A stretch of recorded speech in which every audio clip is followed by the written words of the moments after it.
Have you ever wondered what's the best way to fix a nail stamper that's not transferring images properly?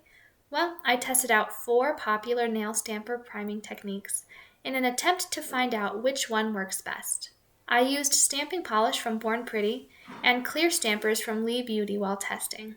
First, I tested without priming at all. It did okay, but not well enough that I'd be happy with the end result. Before I move on, I want to warn you that priming clear stampers can cause damage.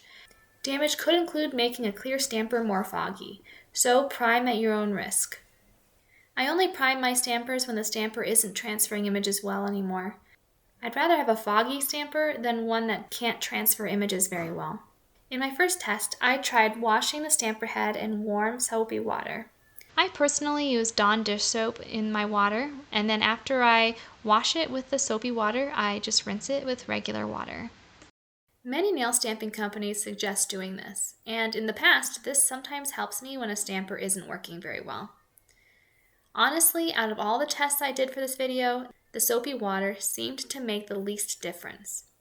So I'd say that I'd try warm soapy water first because it's less likely to damage the stamper before I do any other priming techniques. Next, let's look at the test where I rubbed nail polish remover on the stamper. I used 100% acetone. I made sure to change to a brand new stamper for this test.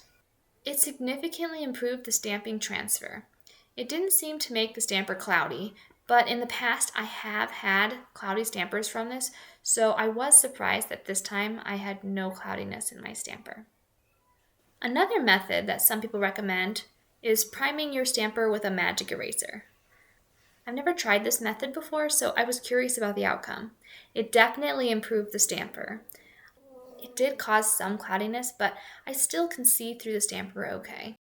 Lastly, I tried a popular technique of priming your stamper by buffing it with a nail buffer. In my opinion, this technique did the best out of all the priming techniques I tried in this experiment. But it did cause cloudiness. I'm sure the more I buffed it, the more cloudy it would get. In the end, if I had a stamper that was struggling to transfer images, I would first try the soapy water.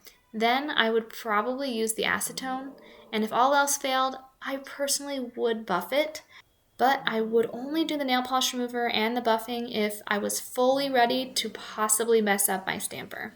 If I'm going to be completely honest though, I'd rather use a stamper that is tried and true, one that doesn't need priming besides an occasional soak in warm soapy water. My favorite stamper is from Winstonia. If that stamper can't transfer an image, I don't think any stamper can.